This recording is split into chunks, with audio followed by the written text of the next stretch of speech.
तो आज इस वीडियो में हम देखेंगे जो हमारा ट्वेल्थ का पॉलिटिकल साइंस है उसका सेकंड चैप्टर हमारा चालू था। तो इसमें हम ह्यूमन राइट्स हमारा जो पॉलिटिकल इश्यूज़ में था फोर्थ पॉइंट ये चालू था। तो ह्यूमन राइट्स हमने देख लिया था कि क्या होता है। जैसे कि बेसिक क्या बोलते हैं उसको राइट्स रहना चाहिए, जैसे कि एजुकेशन का, शेल्टर का, फूड क्लॉथ का। तो उसके एक ह्यूमन के एक बेसिक राइट है, लेकिन हर कंट्री का ह्यूमन राइट की तरफ अलग अलग अप्रोच रहता है। जैसे अगर अमेरिका है तो अमेरिका के पास बहुत डेवलप्ड है, तो उसको जो ह्यूमन राइट का उसका डेफिनेशन रहेगा वो बहुत एकदम वेरी करेगा इंडिया से, क्योंकि इंडिया एक डेवलपिंग कंट्री है। तो इंडिया का जो ह्यूमन राइट्स का अप्रोच या फिर डेफिनेशन रहेगा वो अलग रहेगा। कैसे? जैसे कि अमेरिका के लिए हो सकता है कि ह्यूमन राइट्स का जो डेफिनेशन जैसे कि हो गया कि हर इंडिविजुअल या फिर यूएसए के जो सिटीजन्स हैं अमेरिका के, तो उनको एक खुद का घर रहना चाहिए, वो गवर्नमेंट को मतलब प्रोवाइड कराना चाहिए। या फिर कैसे भी करके हर इंसान को मंथली मंथली एक basic income, universal basic income या फिर मंथली 2000 उनको देना चाहिए। ये गवर्नमेंट का ह्यूमन राइट्स है, मतलब कि लोगों का ह्यूमन राइट्स है, उनको ये मिलना चाहिए। या फिर फूड क्लोथ ये सब प्रोवाइड कराना चाहिए, एजुकेशन या फिर फ्री में हेल्थ सर्विसेज प्रोवाइड कराना, ये सब उनका हो सकता है। लेकिन अभी जैसे इंडिया की बात करें, हम जैसे हमारे कंट्री भारत की बात करें, तो इधर ह्यूमन राइट्स का डेफिनेशन थोड़ा चेंज हो जाता है। जैसे कि अगर क्योंकि हमारे गवर्नमेंट के पास इतना फंड नहीं है या फिर इतने सोर्स रिसोर्सेस नहीं है कि वो इतना प्रोवाइड करा पाए कि जो भी एजुकेशन मतलब ऐसा प्रोवाइड करती है गवर्नमेंट, लेकिन वो इतने बड़े लेवल पे या फिर इतना इंफ्रास्ट्रक्चर जो भी रहता है, मतलब स्कूल मतलब बिल्डिंग्स और टॉयलेट जो भी हो, वो इतना अच्छे से प्रोवाइड नहीं करा पाती है, क्योंकि लैक ऑफ फंड है। और बाद में जो इम्प्लीमेंटेशन है वो प्रॉपरली नहीं हो पाता, या फिर जो करप्शन है उसकी वजह से। तो उसकी वजह से थोड़ा गवर्नमेंट कम मतलब एक्सपेंडिचर कर दे या फिर जो भी। तो ये सब मतलब हमने देखा था फिलहाल। तो जो इश्यूज़ है मतलब ह्यूमन राइट्स के, वो क्या क्या हो सकते हैं, कैसे हो सकते हैं, वो हम देखने वाले हैं। तो इधर क्या दिया है, ये पेज नंबर 18 पे लास्ट में दिया लेट अस सी एग्जांपल्स। तो एग्जांपल हम देखने वाले हैं, इसको अच्छे से समझने के लिए ह्यूमन राइट्स इश्यूज़ कैसे होते हैं, क्या होते हैं।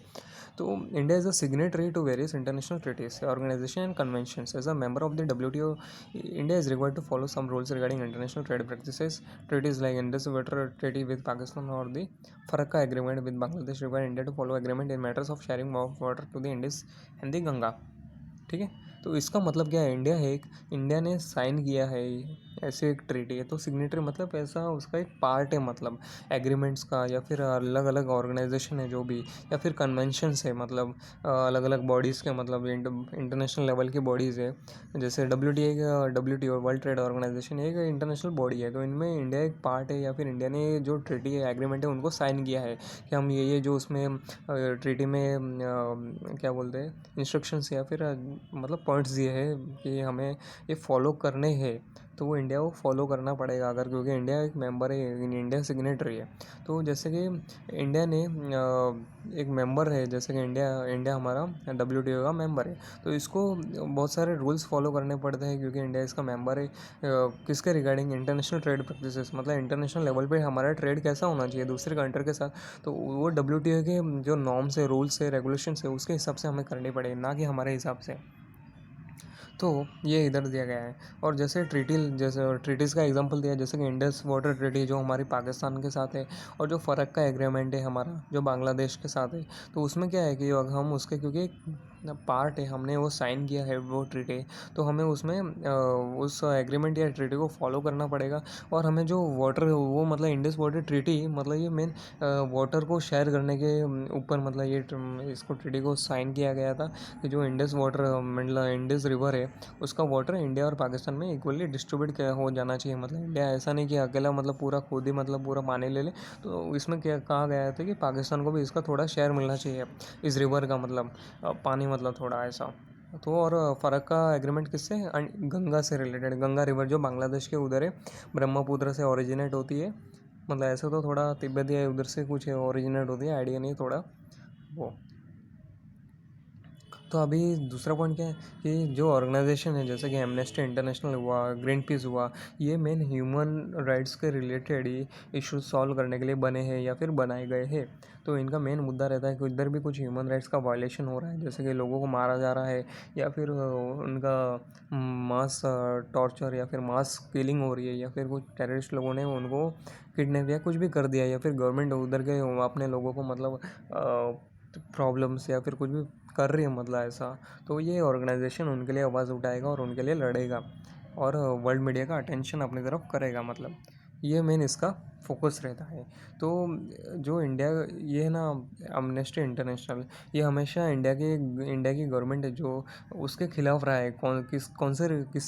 किस इशू को लेकर कि जो इंडिया का जो स्टंस है, मतलब कि यहाँ कश्मीर हमारा है और कश्मीर में सब मतलब लोग अच्छे से रह रहे हैं। हमारा जो इंडिया का मतलब इंडिया का जो कश्मीर ऊपर मतलब जो नॉर्थ में है, तो वो उसको लेकर थोड़ा एमनेस्टी इंटरनेशनल बोलता है नहीं, उधर ह्यूमन राइट्स का वायलेशन हो रहा है। जो उधर कश्मीर के सिटीजन्स हैं उनको आप इंडिया की गवर्नमेंट मतलब उनको फ्रीडम नहीं है उनको किधर भी जाने का या फिर कुछ भी किधर भी एडुकेशन लेने का, जो भी मतलब उन लोग बोलते हैं एमनेस्टी इंटरनेशनल वाले, उस इसलिए वो गवर्नमेंट के खिलाफ है एमनेस्टी इंटरनेशनल, और उसके लिए वो आवाज़ उठाता रहता है बार बार बड़े बड़े फोरम पे। ठीक है, ये दिया है।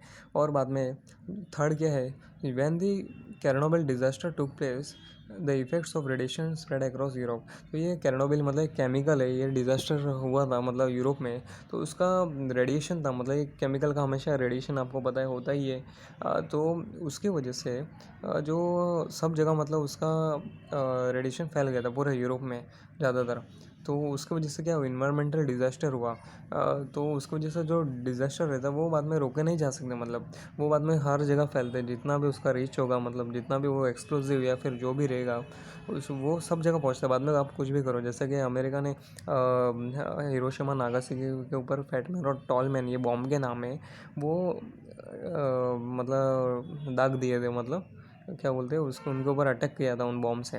तो उधर के जो लोग हैं जापान के, वो उनकी जो बाद में उस गैस की वजह से, जो हाइड्रोजन गैस थी उसकी वजह से जो लोग मतलब इफेक्ट हुए थे, तो उनकी जो अभी जो पीढ़ी है या फिर उनके जनरेशन से मतलब जो भी बच्चे हैं अभी, तो उनका मतलब थोड़ा फिजिकल स्ट्रक्चर है वो अच्छे से नहीं रहता, या फिर उनको कुछ प्रॉब्लम या फिर डिसीज़ या फिर उनको फिजिकली हैंडीकेप रहते हैं, मतलब ये तो मतलब ये रहता है केमिकल का, या फिर जो भी ये वेपन्स रहते हैं हार्मफुल डिजास्टर वेपन्स, तो उनका ये इफेक्ट है। तो वैसे ही कैरनोबिल डिजास्टर हुआ था, तो उसका जो इफेक्ट था वो सब जगह मतलब फैल गया था, और उसके जो इल इफेक्ट थे वो पॉपुलेशन के ऊपर हो रहे थे। तो बाद में यूरोपियन कंट्री ने कोऑपरेट किया और एक एक्शन लिया इसके खिलाफ। ठीक है, ये इश्यूज है। और बाद में Narmada Bachao Andolan had approach the world bank to support its cause of opposition of the big dams and had internationalise the issue. तो नर्मदा बचाओ आंदोलन के बारे में आपने सुना रहेगा। तो इधर मतलब बहुत सारे गाँवों को मतलब लोग मतलब वो जो सेटलमेंट था उनको डिस्प्लेस करके उधर डैम बनाया जा रहा था, मतलब और क्योंकि वो डैम अगर जैसे कि बारिश की वजह से बहुत फुल हो गया, तो उधर डैम को पता है आपको दरवाज़ा उसका ओपन करना पड़ता है, अगर से कुछ मिनिमम उनका फुट रहेगा, मतलब 60 फुट 70 फुट इतना पानी रीच लेवल हो गया मतलब बारिश के टाइम, तो वो पानी मतलब रिलीज़ करना पड़ता है डैम से, तो उसकी वजह से बहुत सारे गाँव डूब जाते हैं। तो वो सरकार का जो अभी तो फिलहाल वो डैम बन गया, तो ये जो इन्होंने नर्मदा बचाओ आंदोलन वाले लोग थे, उन्होंने वर्ल्ड बैंक को अप्रोच किया था और बोला कि आप इसके खिलाफ एक्शन लो, और ये इशू बाद में सब वर्ल्ड लेवल पे मतलब बहुत इंटरनेशनलाइज हो गया था, मतलब सब लोगों को मालूम पड़ा था और इसके खिलाफ बहुत प्रोटेस्ट हुआ था। ठीक है, ये होते हैं ह्यूमन राइट्स इशू मतलब। और भी एक दिया है कि there is been negotiation to the building of the nuclear power plant in Jaitapur and Kudankulam. Political parties and NGOs have opposed the building of this project despite getting proper clearance।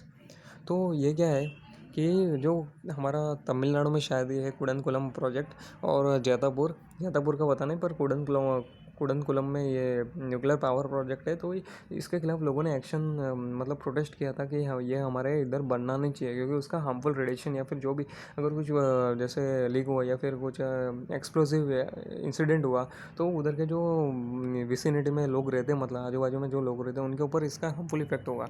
तो इसके लिए लोगों ने ये इसका अपोजिशन किया था। एनजीओ नॉन गवर्नमेंट ऑर्गेनाइजेशन रहते हैं, उन्होंने भी अपोजिशन किया था, और बहुत सारे पॉलिटिकल पार्टीज हैं उन्होंने भी गवर्नमेंट के खिलाफ प्रोटेस्ट किया था। ठीक है, ये होते हैं ह्यूमन राइट्स इशू। और अभी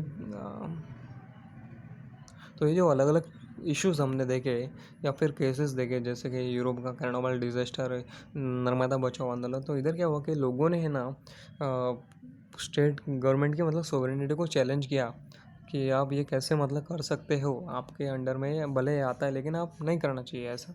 तो ये बोल के मतलब इस हिसाब से किया था। जैसे कि अभी this are some of the challenge that the state faces from within and from without. तो अभी जैसे कि नर्मदा बचाओ आंदोलन, ये कैसा अंदर से था, मतलब इंडिया के लोगों ने ही गवर्नमेंट के खिलाफ उसका एक्शन लेना चालू कर दिया था।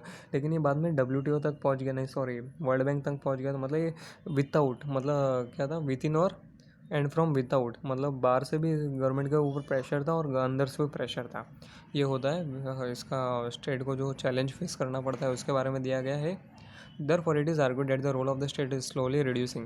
तो इसकी वजह से मतलब क्या है कि गवर्नमेंट का जो रोल है वो रिड्यूस हो रहा है, क्योंकि गवर्नमेंट अपने हिसाब से काम नहीं कर पा रही है, और क्योंकि उसको बाहर के इंटरनेशनल बॉडीज़ है या फिर इंटरनेशनल इंस्टीट्यूशन है उनका बात मानना पड़ता है, क्योंकि वो उधर का उस ऑर्गेनाइजेशन का मेंबर होता है या फिर कोई भी एग्रीमेंट है या ट्रीटी है उसको साइन किया रहता है, तो उसको वो रूल्स और रेगुलेशंस मानने ही पड़ेंगे, नॉर्म्स जो भी रहेगा मानने ही पड़ेंगे।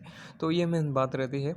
इसलिए गवर्नमेंट या फिर जो स्टेट का रोल है वो रिड्यूस, इधर बोल रहे हैं कि रिड्यूस हो गया है, मतलब ज़्यादा अभी स्टेट को ऑटोनॉमी नहीं है, मतलब वो अपने हिसाब से काम नहीं कर पाता या फिर काम नहीं कर सकता। ठीक है, तो अभी इधर क्या है, पेज नंबर 19 पे जो लास्ट का पैराग्राफ है इस इमेज के बाजू में दिया है कि let us look at the main features of the state. अभी स्टेट का फीचर्स मतलब क्या क्या रहता है वो हम देखने वाले हैं। तो पहला तो क्या है, मेन एलिमेंट्स क्या है इसका, टेरिटरी। टेरिटरी मतलब वो जो बाउंड्री, इंटरनेशनल बाउंड्री रहती है, या फिर जैसे कि हमारे इंडिया की बाउंड्री, जैसे कि बांग्लादेश से अटैच है, नेपाल, भूटान, पाकिस्तान, ये सब हमारी मतलब लैंड, मतलब हमारे जो इंडिया का टेरिटरी है, जिधर जिधर जो जो पार्ट इंडिया का कहलाता है उसे हम टेरिटरी बोलते हैं। ठीक है, और जैसे अंडमान निकोबार आइलैंड हो गया, ये सब इंडिया की टेरिटरी है, तो ये टेरिटरी हो गया। ठीक है, और अभी to the sovereign government and people, तो एलिमेंट्स मेन मेन क्या है, एक तो टेरिटरी, सॉवरेन गवर्नमेंट, मतलब सॉवरेन गवर्नमेंट मतलब वो किसी के भी दबाव दबाव में नहीं रहती जो गवर्नमेंट, उसे हम सॉवरेन गवर्नमेंट बोलते हैं, जो हम लोगों ने खुद ने चुनी हुई है, और ना कि किसी बाहर की फॉरेन कंट्री या फिर फॉरेन गवर्नमेंट ने उसको खड़ा किया है या फिर चुना है, या फिर उन्होंने उनका खुद का लोगों को भेजा है और इंडिया को कंट्रोल, मतलब जैसे ब्रिटिश के टाइम होता था, जैसे कि जो ब्रिटेन का क्राउन था वो इंडिया को उधर बैठे बैठे इधर कुछ लोग भेजे हुए थे और कंट्रोल करते थे, उस हिसाब से उसको उसको सॉवरेन गवर्नमेंट ने बोलते हैं। लेकिन फिलहाल आज कंट्री में, हमारे इंडिया में सॉवरेन गवर्नमेंट है जो लोगों द्वारा चुनी जाती है और वो अपने हिसाब से डिसीशंस लेती है। ठीक है, तो उसे सॉवरेन, और उधर के लोग मतलब कंट्री के लोग, वो सब क्या है, ये सब मेन एलिमेंट है, टेरिटरी, सॉवरेन गवर्नमेंट और people, this are the main features of the state. ठीक है, ये आपको समझ में आ गया। तो जो today the territory of the state still remains intact, states still talk of nationalism and national integration, the concept of sovereign government also continues to exist. It is true that some of its power have reduced due to the international trade. The rise of ethnic nationalism, the demand for the self-determination has led to creation of new states.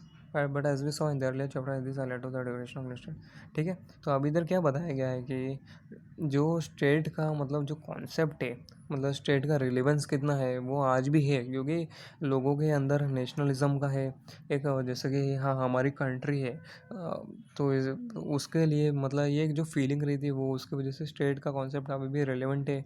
और national integration मतलब हमारा जैसे India है तो उसका कुछ क्या बोलते हैं हम, विभाजन या फिर उसका सेग्रीगेशन नहीं होना चाहिए, मतलब एक कोई भी, जैसे अभी कश्मीर है तो कश्मीर मतलब दूसरे कंट्री के पास नहीं जाना चाहिए।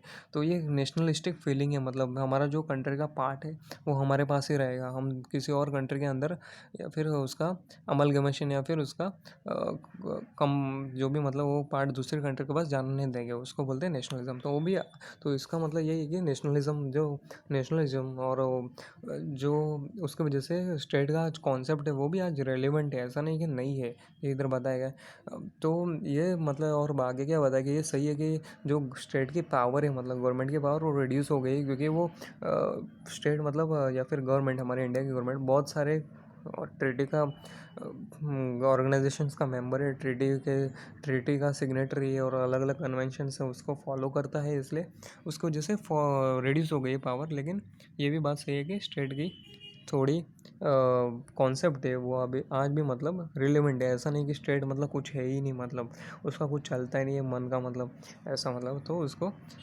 इंटरनेशनल ये है कि प्रेशर है, पर कुछ कुछ मामलों में, हर जगह नहीं। ठीक है।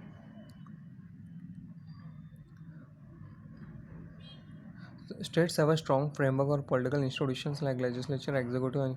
तो जो स्टेट है जैसे हमारे कंट्री इंडिया, तो इनके है ना अलग अलग पॉलिटिकल इंस्टीट्यूशंस रहते हैं। जैसे एग्जीक्यूटिव हो गया, मतलब एग्जीक्यूटिव मतलब हमारी कैबिनेट, इंडिया की कैबिनेट, मतलब हमारे प्राइम मिनिस्टर। ठीक है। वो जो जो भी डिसीशंस एग्जीक्यूट करते हैं उन्हें हम एग्जीक्यूटिव बोलते हैं।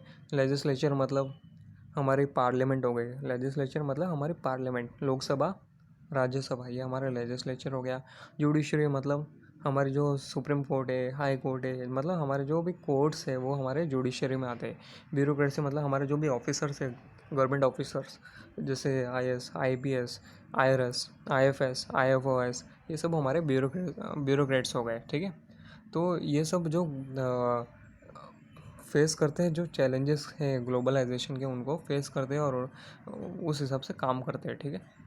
तो ये जो इंस्टीट्यूशंस है, पॉलिटिकल इंस्टीट्यूशंस, ब्यूरोक्रेसी हुआ, लेजिस्लेचर हुआ, जुडिशरी हुआ, एग्जीक्यूटिव, तो आज इनकी वजह से ही हमारा कंट्री काम कर पा रहा है। अगर एक भी इंस्टीट्यूशन फेल हो जाता है, मतलब अच्छे से काम नहीं कर पाता या फिर कोऑर्डिनेट नहीं कर पाता, तो हमारी इंडिया में अलग अलग प्रॉब्लम्स हो जाएगी, किससे भी रिलेटेड, मतलब कुछ भी अच्छे से फ्री फ्लो में या फिर स्मूथ एकदम काम नहीं कर पाएगा। तो इनकी वजह से हमारी कंट्री का नाम है, मतलब क्योंकि ये एक क्या बोलते हैं, जैसे कि एक हमारे एक मतलब जैसे कार है, और ये जो भी है अलग अलग पॉलिटिकल इंस्टीट्यूशंस उसके ये ड्राइवर है। ठीक है। और ये लोग ही जैसे हम कार हो गई हमारे इंडिया, और इसमें जो ड्राइवर है वो सब ये पॉलिटिकल इंस्टीट्यूशंस है, तो ये इनको चलाते हैं, मतलब यही हमारे इंडिया को चला रहे हैं। ठीक है।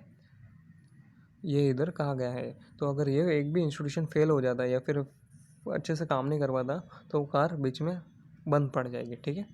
ये इधर दिया गया है।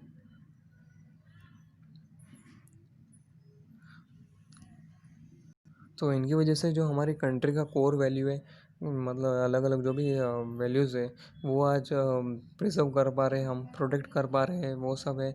और हमारे कंट्री को जो भी सेफ्टी है, अलग अलग बाहर के एग्रेशन की वजह से, जो भी टेररिज्म, टेररिस्ट अटैक की वजह से, तो वो आज हमारे कंट्री को यही सब प्रोटेक्ट करा रहे हैं या फिर कर कर रहे हैं। ठीक है। तो जो एजम्पशन है कि जैसे कि जो मतलब ग्लोबल सिविल सोसाइटी, मतलब रेड क्रॉस हो गए या सोसाइटी एक, और जैसे जो क्रॉस बॉर्डर ट्रेड है, मतलब इंटरनेशनल ट्रेड हो रही है, और जो फाइनेंस और इन्वेस्टमेंट हो रहा है हमारी कंट्री में फॉरेन कंट्री के द्वारा, तो उसकी वजह से क्या है कि स्टेट का जो मीनिंग है या फिर कॉन्सेप्ट है या फिर स्टेट का जो इम्पोर्टेंस है वो इररिलेवेंट है। तो ये गलत है। आज भी स्टेट का मतलब इतना ही इम्पोर्टेंट क्या बोलते हैं फंक्शन है जो पहले था। ठीक है। तो अभी आइडियोलॉजिकल इश्यूज़ क्या रहता है, ये हम नया टॉपिक अभी चालू करने वाले हैं। तो आइडियोलॉजिकल इश्यूज़ क्या रहता है कि जैसे पहले है ना, जैसे सोवियत यूनियन था, वो एक कौन सी आइडियोलॉजी पे था, कम्युनिज़्म, और अमेरिका कैपिटलिज्म। मतलब ये क्या रहता है कि एक बेसिक ये आइडियोलॉजी रहती है कि ये सोशलिस्ट, मतलब गवर्नमेंट के अंडर सोशलिस्ट है, कम्युनिज्म, मतलब सब जो भी होगा कंट्री में वो सब गवर्नमेंट के अंडर ही होगा। भले कोई भी काम हो, किसको क्या काम करना है, लोगों को क्या राइट्स होना चाहिए, सब गवर्नमेंट के अंडर होता है। तो उसको हम क्या बोलते हैं, कम्युनिस्ट गवर्नमेंट या फिर सोशलिस्ट गवर्नमेंट। तो कोल्ड वॉर के टाइम या फिर कोल्ड वॉर के समय कंट्री को अलग अलग ग्रुप में बांटा जाता था, क्लासिफाई किया जाता था, जैसे कि सोशलिस्ट और कम्युनिस्ट, और बाद में दूसरी तरफ कैपिटलिस्ट या फिर फ्री डेमोक्रेसी, इस तरह से बांटा जाता था। तो सोवियत यूनियन, ईस्ट यूरोप और चाइना, इनको सोशलिस्ट या फिर कम्युनिस्ट कंट्री बोला जाता था, या फिर मतलब एक तरफ का एक दूसरी दुनिया हो गई सोशलिस्ट या फिर कम्युनिस्ट गवर्नमेंट वर्ल्ड हो गया। और जो वेस्ट यूरोप था, नॉर्थ अमेरिका, और इनको हम क्या बोलते थे, कैपिटलिस्ट ब्लॉक, मतलब फ्री डेमोक्रेसी, लोगों को थोड़ी आज़ादी थी, तो ये दो पार्ट में डिवाइड था, हमने पढ़ा था कोल्ड वॉर के टाइम। एक सोवियत यूनियन था, एक तरफ अमेरिका था, ये दो सुपर पावर थे, तो इनके बीच में ही बायपोलर वर्ल्ड था। एक तरफ था कम्युनिस्ट वर्ल्ड और एक तरफ था कैपिटलिस्ट वर्ल्ड, ठीक है। तो ये जो आइडियोलॉजी रहती है ये बहुत इंपॉर्टेंट रहती है। तो ये ideology and the economic system ये दोनों कनेक्टेड रहते हैं। जो कंट्री का मतलब आइडियोलॉजी और जो कंट्री का इकोनॉमिक सिस्टम है या फिर मार्केट है कैसे काम करेगा, ये एकदम कनेक्टेड है। तो जैसे वाइल आइडियोलॉजी एक क्या है, एक पॉलिटिकल फीचर है, मतलब एक पॉलिटिकल लेवल पे, मतलब गवर्नमेंट की जो सोच या फिर कौन सी आइडियोलॉजी उसके हिसाब से रहते हैं। और economic system followed by the country depend upon the ideology. तो जैसे कि अगर किसी कंट्री की अगर कम्युनिस्ट आइडियोलॉजी है तो उसका इकोनॉमिक सिस्टम अलग रहेगा, वो एकदम फ्री नहीं रहेगा, गवर्नमेंट के एकदम कंट्रोल में रहेगा पूरा, ठीक है। और अगर किसी की कैपिटलिस्ट आइडियोलॉजी है किसी भी कंट्री की या फ्री फ्री डेमोक्रेसी, तो मतलब उधर थोड़ा मार्केट ओपन रहेगा, गवर्नमेंट का थोड़ा इंटरफेरेंस कम रहेगा और हर इंडिविजुअल या फिर जो प्राइवेट फर्म्स है, कंपनीज है, वो अपने हिसाब से डिसीजन ले पाएंगे। उधर गवर्नमेंट का इतना इन्फ्लुएंस नहीं रहेगा, ठीक है, इस हिसाब से। तो इस हिसाब से इकोनॉमिक सिस्टम मतलब वेरी करता है, चेंज करता है, ठीक है।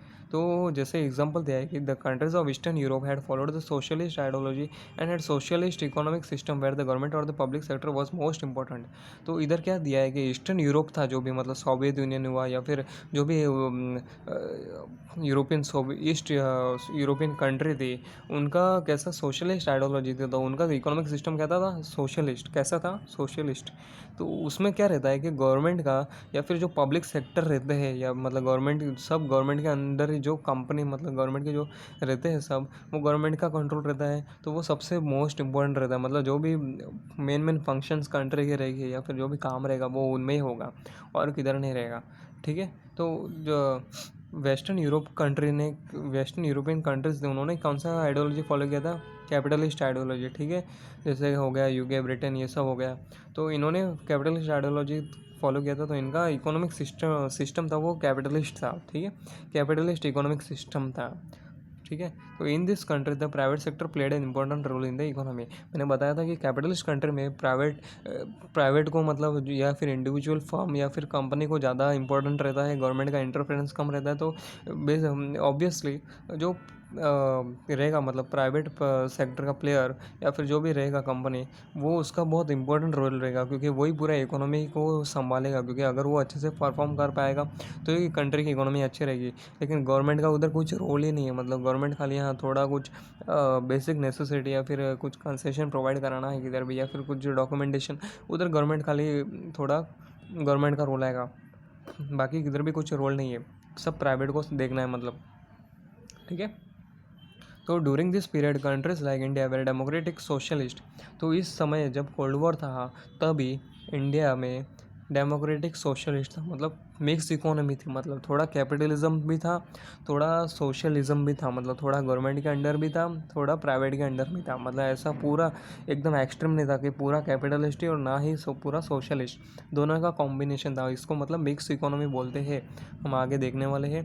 This mean that they combine the ideologies of socialism and capitalism as per their requirement.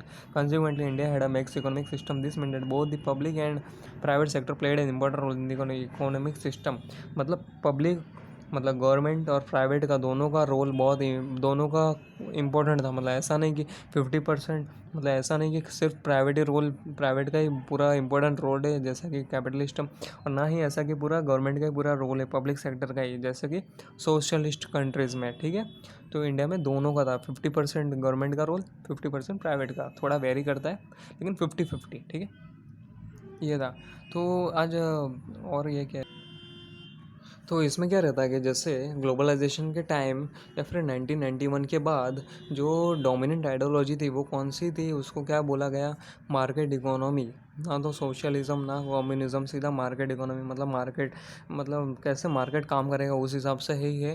तो जैसे कि सब कंट्री ने सेम काइंड का मतलब सेम आइडियोलॉजी फॉलो नहीं करता, वैसे ही इसमें भी था मार्केट इकोनॉमी में।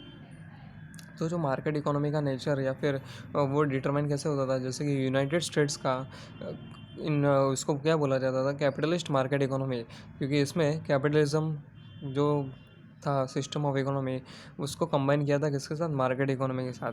और जैसे मतलब उधर कुछ सब प्राइवेट ही, मतलब सब प्रॉफिट के मोटिव से ही काम होगा ऐसा। और वेस्टर्न यूरोप में क्या था, थोड़ा वेलफेयर मार्केट इकोनॉमी, मतलब थोड़ा जो उधर का मार्केट है या फिर उधर की जो इकोनॉमी है वो लोगों के थोड़े भले के लिए या फिर ऐसा कुछ रहेगा, उस हिसाब से काम करता है। ठीक है, क्योंकि पॉलिटिकल सिस्टम का, because there political system is dead of welfare state, मतलब लोगों की भलाई के लिए, वेलफेयर, ठीक है, अच्छे के लिए। और China is described as having a socialist market economy. इन चाइना को कैसे डिस्क्राइब किया था, सोशलिस्ट मार्केट इकोनॉमी, क्योंकि गवर्नमेंट के अंडर का में कंट्रोल में था, इसलिए क्योंकि उधर मार्केट को ज़्यादा फ्रीडम नहीं था। ठीक है, तो इसलिए क्या बोला है, लेकिन 1990 के बाद ये क्या हो गया, मार्केट इकोनॉमिक सिस्टम हो गया। ठीक है, इन और इंडिया को क्या बोलते हैं, इकोनॉमिक लिबरलिज्म, ना तो कोई वर्ड है इसके लिए, मार्केट इकोनॉमी ऐसा कुछ नहीं था, जैसे कि capitalist market economy, socialist market economy. India के लिए क्या है, इकोनॉमिक लिबरलिज्म, जो कि 1991 के बाद ही चालू हुआ था। एलपीजी रिफॉर्म्स इंट्रोड्यूस किए गए थे, तब से हमारी इकोनॉमी लिबरल हो गई। ठीक है, और अभी टेक्नोलॉजी, टेक्नोलॉजी क्या है, ठीक, बड़ा है बहुत। अब टेक्नोलॉजी क्या है, ये तो बेसिक है आपको, जैसे कि हमारा कम्युनिकेशन अच्छा हो गया, आज इंटरनेट है, आज टेलीविज़न है, या फिर जो भी हम ऑनलाइन शॉपिंग है, मतलब ये टेक्नोलॉजी सब आते हैं। जैसे कि जो ग्लोबल कम्युनिकेशन सिस्टम है ये एकदम बहुत तेज़ी से चेंज हो गया 1990s में, 1991, 92, 93 ऐसे में। ठीक है, और उसके बाद तो बहुत ही चेंज हो गया 2012 11 के बाद तो जैसे सैटेलाइट कम्युनिकेशन सिस्टम, मतलब सैटेलाइट के थ्रू हम बात कर पा रहे हैं, मतलब सैटेलाइट के थ्रू मतलब उधर से हम जो भी रेडिएशन या फिर जो भी सिग्नल्स आ रहे हैं उसकी वजह से हम बात कर रहे हैं एक कंट्री से दूसरे कंट्री में, या फिर एक गांव से दूसरे गांव में। ठीक है, मोबाइल टेलीफोन, फैक्स हो गया, और ठीक है इंटरनेट हो गया। ये इन्होंने एकदम बहुत सारा चेंजेस लाए, एकदम रिवॉल्यूशनरी, सब जगह में चेंजेस, सोशल लेवल पे, पॉलिटिकल लेवल पे, इकोनॉमिक लेवल पे, लोगों की एकदम पूरी लाइफ एकदम रिवोल्यूशनाइज हो गई, मतलब एक नया एरा, मतलब जैसे कि दूसरे वर्ल्ड में आ गए। टेक्नोलॉजी मतलब इतना चेंज ला सकती है, ठीक है, वो दिया गया है। तो अभी इधर क्या बताया गया कि इंडिया में कैसा मीडिया, जो इंडिया का मीडिया है, मतलब रिपोर्टिंग या फिर न्यूज़ चैनल है, वो कैसे चेंज हुआ, मतलब ज़रूरी नहीं कि न्यूज़ चैनल, मतलब जो इंडिया का मीडिया है वो कैसे चेंज हुआ। तो 1990 में इंडिया में CNN आया, और उसके बाद उसके आने के पहले तक इंडिया में ये फॉरेन चैनल है CNN।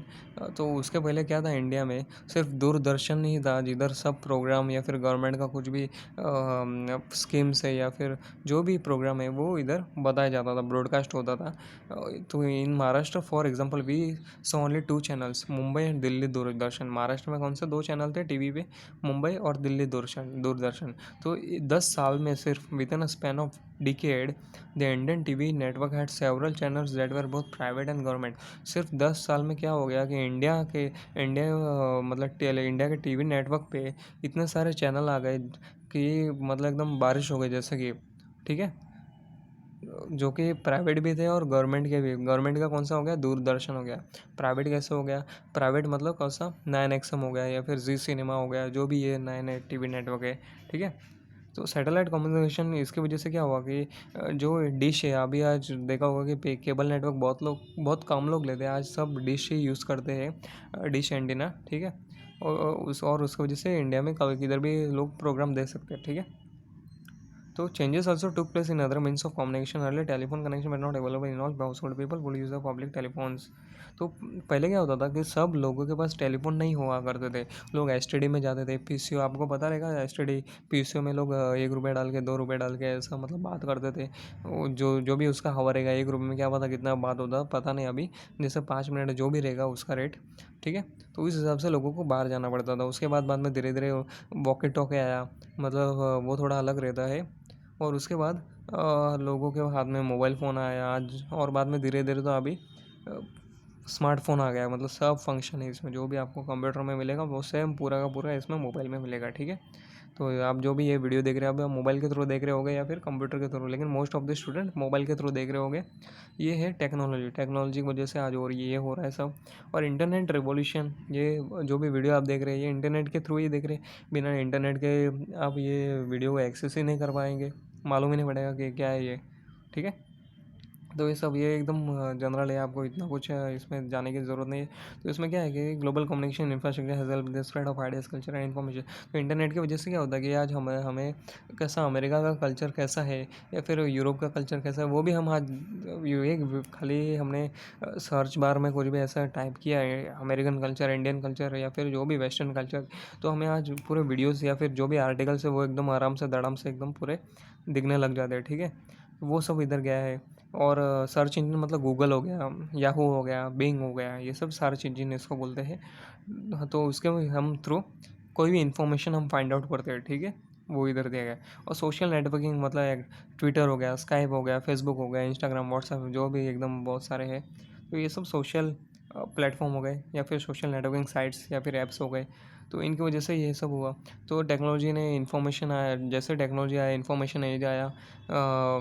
और मोबाइल फ़ोन्स, टीवी, इंटरनेट, ये सब सब जगह हर कंट्री में काम करते हैं। जो भी भले बॉर्डर क्यों नहीं रहा, हर कंट्री के बीच में बॉर्डर है, लेकिन आज भले टेली फ़ोन की वजह से हम भले इंडिया में बैठे हैं तो भी हम अमेरिका में बात कर पा रहे हैं। ठीक है, मतलब बॉर्डरलेस हो गया, मतलब वर्ल्ड एकदम पूरा एकदम पास में आ गया। हम किधर भी जा सकते हैं, कौन से दुनिया का कौन सा भी कोना देख सकते हैं, उधर क्या हो रहा है कुछ भी। ठीक है, ये इधर देखा है। This group has facilitate the growth of trans border trans trans-border groups, bodies and institutions of ranging from non-governmental organization, transnational corporation to international criminal terrorist organization. The states have found it difficult to control and restrict the operation of trans।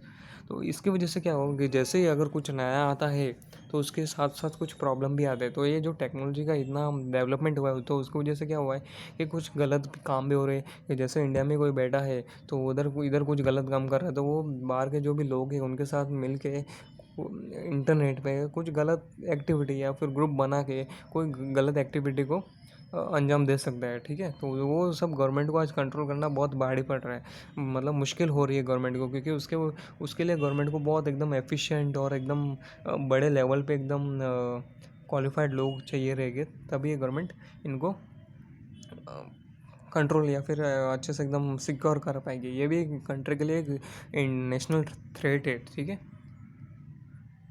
तो social and cultural issues अभी क्या है, तो जो revolution आया global media में और जो इजी एक्सेस हो गया इंटरनेट, लोगों आज लोग हर कोई भी इंसान भले वो झोपड़े में रहे या फिर एकदम बंगले में रहे, हर उसके पास भी इंटरनेट है, उसके पास भी इंटरनेट है। खाली ये है कि वो कुछ ज़्यादा रुपए का इंटरनेट या फिर डाटा लेता होगा, ये कुछ कम रुपए का लेता होगा, लेकिन सबको इक्वल इंटरनेट है।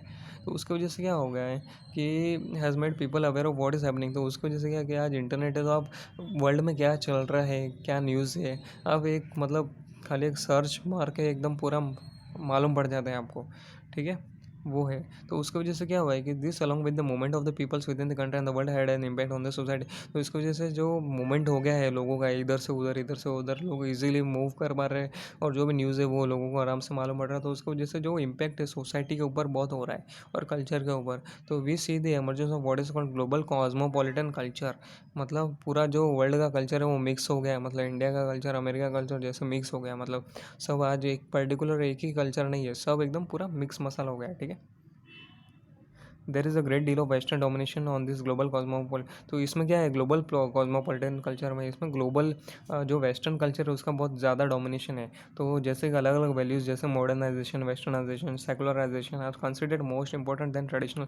तो इंडिया की जो ट्रेडिशनल वैल्यूज़ है, ठीक है, आज वो उनके ऊपर डोमिनेशन किसका है, मतलब ज़्यादा प्रभाव किसका है, आज लोग किसको ज़्यादा मान रहे हैं, मॉडर्नाइजेशन, वेस्टर्नाइजेशन या फिर सेक्युलर। मतलब सेकुलर आपने ये टर्म बहुत सुने हो गया न्यूज़ में, तो ये बहुत चलते रहते, तो आपको थोड़ा अवेयर हो गए आप, तो आप सर्च मार के इसको डिटेल में आपको वीडियो मिल जाएगी बहुत। सेकुलर मतलब सब लोग एक जैसे हैं, किसके साथ भेदभाव नहीं होना चाहिए, हमें हर इंसान को एक्सेप्ट करना चाहिए भले वो कैसा भी हो। ठीक है, और हर रिलीजन की तरफ हमारा इक्वल रिस्पेक्ट रहना चाहिए। ये सब होता है सेकुलराइजेशन। वेस्टर्नाइजेशन मतलब थोड़ा हमें मॉडर्न होना चाहिए और इंडिविजुअल को, हर इंडिविजुअल को राइट्स रहना चाहिए, ये सब रहता है वही। ठीक है, तो उसके ट्रेडिशनल वैल्यू के से ज़्यादा उनको इम्पोर्टेंट दिया गया है। ठीक है, ट्रेडिशनल वैल्यू से भी ज़्यादा।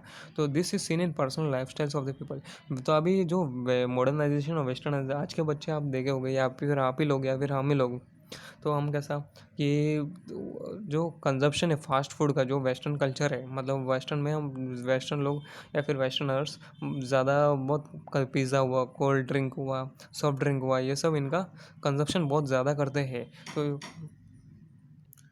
तो उसकी वजह से क्या है कि ये सब वेस्टर्नाइजेशन की वजह से हुआ है, क्योंकि उसका डोमिनेशन आज बहुत है।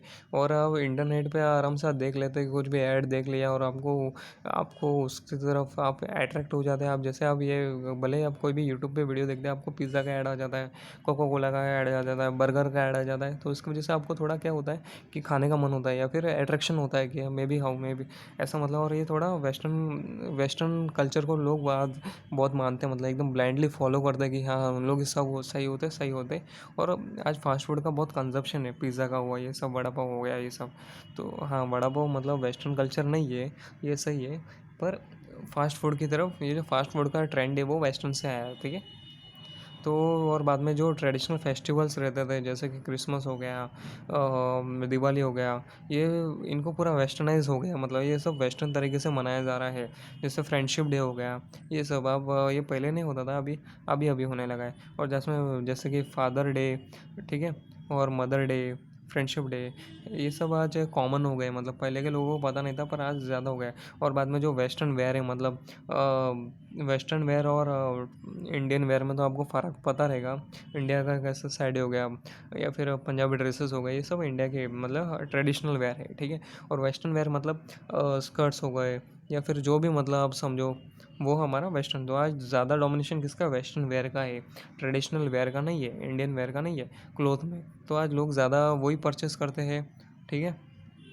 और दूसरा क्या है, ग्लोबल कल्चर का एस्पेक्ट, कि जो इंडिविजुअल, मैंने बताया था आपको, इंडिविजुअलिज्म, मतलब हर इंसान को ज़्यादा, मतलब क्या बोलते हैं, इम्पोर्टेंट, मतलब हर इंसान को जो अगर कुछ करना है या फिर वो कुछ चाहता है, उसको इंडिविजुअल फ्रीडम में इंडिविजुअलिज्म को ज़्यादा इंपॉर्टेंट दिया जाता है। जैसे कि आज इंडिविजुअलिज्म को ज़्यादा दिया जाता है, मतलब ऐसा, पहले जॉइंट फैमिली होती थी, आज हर इंसान अलग अलग रह रहा है। तो आज इंडिविजुअल को, मतलब उसको आज़ादी है कि तेरे को जो करना है वो कर सकता है, तो ठीक है। और मटेरियलिज्म इन द सोसाइटी, आज इस, मतलब ये सब दोनों जो कॉन्सेप्ट है ज़्यादा, मतलब एकदम ज़्यादा ग्रो हो रहे हैं और लोग इसको ज़्यादा फॉलो कर रहे हैं। मटेरियलिज्म मतलब गाड़ी होना, लग्जरियस लाइफ होना, गाड़ी बंगला जो भी आप समझो, अच्छे अच्छे कपड़े पहनना, ब्रांड कपड़े कपड़े पहनना ब्रांड के, तो ये सब मटेरियलिज्म, मतलब लोग मटेरियलिज्म को ही सब मानते हैं, मतलब पैसा होगा तो ही हम सब कुछ है, मतलब ऐसा। और जो the breakup of traditional family system, मैंने आपको जैसे बताया था कि जॉइंट फैमिली स्ट्रक्चर, तो आज वो क्यों हो रहा है, क्योंकि अर्बनाइजेशन की वजह, लोग आज अर्बनाइजेशन की वजह से ये हो रहा है, क्योंकि लोग आज माइग्रेट कर रहे हैं, अर्बन एरियाज़ में जा रहे हैं ज़्यादा पैसा कमाने के लिए, क्योंकि सब अभी वही चाह रहे हो, ज़्यादा फैसिलिटीज़ के लिए चलते हैं। आज लोग जो भी अपने गाँव है वो सब छोड़ छोड़ के अर्बन सिटीज़ में जा रहे हैं, जिधर ज़्यादा फैसिलिटीज़ है, जिधर लोग ज़्यादा कमा सकते हैं, उधर जा रहे हैं। यही सब इसमें दिया गया है।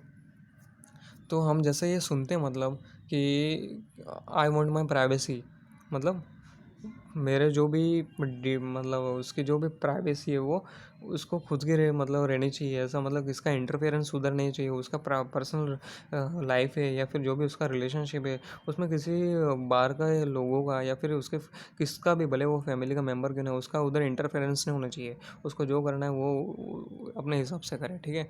और this is my personal space, ये आपने सुना होगा, आप बहुत सुने होंगे आप तो वो जब से वो स्कूल मतलब जाते हैं तभी से उनको, right from school going children to elderly people, ये आज मतलब सब जगह सुनने में आता है। भले वो बड़ा इंसान रहने तो वो भी यही बोलता है, या फिर छोटा बच्चा रहता है वो भी बोलता है, ठीक है। तो जो tendency to spend beyond one's financial has increase, तो आज जो पहले के लोग बहुत कम खर्चा करते थे, लेकिन आज के लोग क्योंकि क्रेडिट कार्ड आ गया है, तो एक लोगों ने स्वाइप किया और ये खर्चा एकदम कर दिया, मतलब। नहीं तो पहले लोग सोचते थे कि खर्चा करेंगे नहीं, खर्चा करेंगे, तो आज लोग क्रेडिट कार्ड, डेबिट कार्ड, ये इनकी वजह से आज लोग एकदम, मतलब पूरा कुछ भी, मतलब कभी भी बिना कुछ अमाउंट के कैसा भी, मतलब कितना भी खर्च करते रहते एकदम। तो ये सब ग्लोबलाइजेशन का इम्पैक्ट है, आपने देख लिया कि कितना इम्पैक्ट है, ठीक है। अभी मैं थोड़ा और, बस हो गया, बस ज़्यादा वीडियो लंबा हो गया है, पौने घंटे का वीडियो होने वाला है।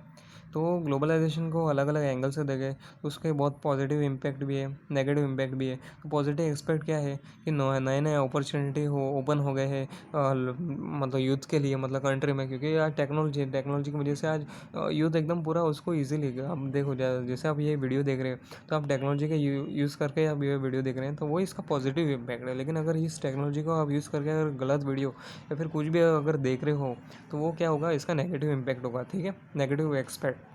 ठीक है। तो we are now aware of what है happening in the world and now it can affect us, we are better connected ना, new implement have come and more चमत्कार। तो लोगों को नया नया काम मिल रहा है, जैसे कि मैं अभी वीडियो यूट्यूब पे वीडियो बना रहा हूँ। ठीक है, तो अगर ये मेरा चैनल ही मोनेटाइज हो जाता है तो इसकी वजह से क्या होगा, मेरे अर्निंग चालू हो गई। ठीक है, और वो क्यों होगी, क्योंकि आप वीडियो देख रहे हैं उसकी वजह से टाइम जो भी मतलब रहता है, मतलब इसका एल्गोरिथम। तो वो यही है कि ग्लोबलाइजेशन की वजह से लोगों को नए नए जॉब मिल रहे हैं, और उन लोग जो ट्राई कर रहे हैं उनको मिल रहा है, नहीं ट्राई करेगा उसको तो मिलेगा ही नहीं। ठीक है, और this is this change is mainly through the private sector as rated financial. तो अभी जैसे यूट्यूब है, यूट्यूब कोई गवर्नमेंट की कंपनी तो नहीं है, यूट्यूब क्या है, प्राइवेट कंपनी है। तो ये क्यों हो रहा है कि प्राइवेट कंपनी की वजह से नए नए जो भी ग्लोबलाइजेशन क्यों हुआ है, मेन प्राइवेट कंपनी की वजह से ही। ठीक है, there is a serious financial limitation of what services the government can provide. देखा, मैंने कहा था, देखो एक प्राइवेट कंपनी तो खर्चा मतलब कर सकती है क्योंकि उसका प्रॉफिट मोटिव रहता है और उसको कैसे भी करके अपना प्रॉफिट निकाल ही लेगा। लेकिन गवर्नमेंट का क्या रहता है कि वो प्रॉफिट मोटिव नहीं रहता, वो लोगों की भलाई के लिए काम करता है, मतलब ऐसा कहा जाता है और करती भी है। लेकिन ज़्यादातर केसेस में जो गवर्नमेंट ऑफिशियल्स है या फिर गवर्नमेंट के जो पॉलिटिशियंस है, वो आपको पता क्या होता है। ठीक है, डीप में जाने की ज़रूरत नहीं है। But there are also negative aspect, जैसे कि नेगेटिव एस्पेक्ट क्या, there is a fear that the welfare activity that the state provides would come to an end. तो ग्लोबलाइजेशन की वजह से क्या हुआ है कि क्या फियर है कि जो फैसिलिटी गवर्नमेंट प्रोवाइड कराती है वो धीरे धीरे मतलब गवर्नमेंट एकदम ही मतलब बंद ना कर दे प्रोवाइड कराना, जैसे कि फ्री में एजुकेशन या फिर health care. This is there is also fear that international competition will cripple local business, especially small business. In the field of agriculture, the fear is that the small and marginal farmer will not be able to compete the big corporation। ठीक है, तो ये globalisation का क्या impact है negative, जैसे कि आज अमेज़ोन है। हाँ ठीक है, ये अमेज़ोन क्या है, एक ऑनलाइन ई कॉमर्स वेबसाइट है। लोग उधर से कुछ भी जो खरीदना है XYZ A to Z Amazon, ठीक है, कुछ भी खरीद सकते हैं लोग। तो उसकी वजह से क्या है कि जो लोकल शॉप है, मतलब ऑफलाइन आप मतलब दुकान में जाके मतलब कुछ खरीदते हो, तो आज उनका एकदम जो बिज़नेस का ग्रोथ था वो आज पहले जैसा नहीं है, एकदम डाउन हो गया है। क्योंकि क्यों, अमेज़ोन की वजह से। अमेज़ोन मतलब उसकी वजह से ये सब हुआ ना, क्योंकि ये इंटरनेशनल ग्लोबलाइजेशन है, मतलब अमेरिका की कंपनी आज इंडिया में आ सकती है क्योंकि इंडिया के वेबसाइट पे उसको एक्सेस है, मतलब इंडिया का जो भी सर्वर है उधर है उसको एक्सेस है। तो उसकी वजह से ये थोड़ा ओपन हो गया है, और इंडिया के लोग आज अमेरिका जो अमेज़ोन के जो भी प्रोडक्ट्स हैं उनको परचेस कर रहे हैं। तो उसकी वजह से जो लोकल शॉप्स है वो आज बंद हो रहे हैं, बहुत सारे शॉप्स बंद नहीं हो रहे, तो उनका जो प्रॉफिट या फिर एनुअल टर्नओवर था वो एकदम बहुत रिड्यूस हो गया है, बहुत हद तक। आप मार्केट में पूछ लो किसी ना किसी से, आप या फिर आपके मम्मी पापा जो भी आप इनका बिजनेस रहेगा उनसे पूछ लो एक बार, आपको मालूम पड़ जाएगा। ठीक है, और जो एग्रीकल्चर है उसमें भी फियर है, जो जिन लोगों के पास बहुत कम ज़मीन है या फिर लैंड होल्डिंग्स है, मार्जिनल फार्मर्स है, ज़्यादा मतलब बड़े बड़े किसान नहीं है, तो उनको भी लगता है कि जो बड़े बड़े कॉरपोरेशन है वो हमें टक्कर देगी और हमारा मतलब जो है वो भी चला जाएगा। ठीक है, क्योंकि वो इनके उनके साथ कम्पीट नहीं कर पाएगा ना, सीधी सी बात है एकदम। So in reality, India's biggest problem is attitude and mindset. India has identified all foreign capital and trade with its sense of imperialist dependence and independence, meant autonomy and self-reliance. India's opposition to liberalism has roots in its ideology of Indian imperialism. India's socialist are both social to liberalism. तो India का क्या है कि बड़ा सबसे problem क्या है, इसका एटीट्यूड और इसका माइंडसेट। मतलब हम मतलब वेस्टर्न वे, जो भी वेस्टर्न वेयर या जो फिर जो भी मतलब एक्सवाइजेड कि इम्परलिस्ट या फिर जो भी ये सेकुलरिज्म है या फिर सेल्फ रिलायंस या फिर इंडिविजुअलिज्म है, इसके खिलाफ है इंडिया के, मतलब जो भी वैल्यूज़ या फिर इंडिया के जो लोगों का माइंडसेट है वो इनके खिलाफ है। ठीक है, कि क्योंकि वो ब्रिटिश लोगों ने हमें डोमिनेट किया था, उनका राज था, तो हम आज भी मतलब उनके खिलाफ हमें थोड़ा फीलिंग्स मतलब कि गलत, क्योंकि उन्होंने हमारा जो भी इंडिया का एकदम मतलब लूट लूट के चले गए थे, ठीक है। तो वो इसमें सब वो सब एंटी इम्पेरियलिज्म, मतलब हम इम्पेरियलिज्म के खिलाफ है। जो इम्पेरियलिज्म मतलब जब ब्रिटेन का मतलब रूल था इधर ब्रिटिशर्स का, उसे हम बोलते हैं। तो इंडिया का जो socialist and India socialist and capitalist are both hostile to liberalisation. तो दोनों को मतलब लिबरलाइजेशन के खिलाफ है। लिबरलाइजेशन मतलब सब एकदम रिस्ट्रिक्शन फ्री कर देना है, कुछ रिस्ट्रिक्शन नहीं है, बहुत मिनिमल रिस्ट्रिक्शन है वो सब। तो the former for ideological reasons, the latter because of the fear of losing the traditional production that they have enjoyed in India. In long run it is for the Indian state to protect its core value and ensure that the welfare that is maintain to get my. तो पहला तो क्या है कि ideological reason पहला तो है, और दूसरा क्या रीज़न है कि जो हमारे लोकल शॉप्स है या फिर लोकल जो लोग हैं उनका जो बिज़नेस है वो ग्लोबलाइजेशन की वजह से एकदम पूरा तबाह हो जाएगा, एकदम पूरा एकदम मिट ही जाएगा। मतलब लोगों को बाद में आने वाले लोगों को, पहले जो बाकी के जनरेशन रहेगा उनको पता ही नहीं रहेगा कि कुछ हमारे इधर ऐसा ऐसा, मतलब पहले जैसे कि लोग हाथ से साड़ी बनाते थे या फिर जो भी मतलब रहेगा एक्स वाई जेड बिजनेस रहेगा, हाथ से मटके बनाते, वो ऐसा एग्जिस्ट करता था मतलब। तो ये ट्रेडिशनल वैल्यू या फिर जो भी ट्रेडिशनल कल्चर, इसको प्रिजर्व करने के चक्कर में हम ग्लोबलाइजेशन के खिलाफ है थोड़ा, हम मतलब हमारी गवर्नमेंट या फिर हमारे इंडिया, ठीक है। ये सब इसमें दिया गया है। तो this continues to be an important role in this. तो ये गवर्नमेंट के हाथ में है कि हमें इसको कैसे टैकल करना है, और हमारे कैसे जो भी वैल्यू है, कोर वैल्यू इंडिया की, वो हमें कैसे प्रिजर्व करना है, और हमें और एट अ टाइम हमें फॉरेन का जो भी नया नया टेक्नोलॉजी है वो हमें कैसे इधर अच्छे से एकदम यूटिलाइज़ करना है, और लोगों को उसके यूज़ में लाना है, मतलब ठीक है। यही सब इसमें दिया और कुछ नहीं है। तो बस हमारा चैप्टर हो गया। तो ये जो एक्सरसाइज है हम अगले वीडियो में सॉल्व कर देंगे, या फिर आपको आंसर दिया है लेकिन तुम्हें बता दूँगा अगले वीडियो में, इसके ऊपर वीडियो बना दूँगा। और अगर आपको अच्छा लगा वीडियो तो सब्सक्राइब कर दो, ठीक है।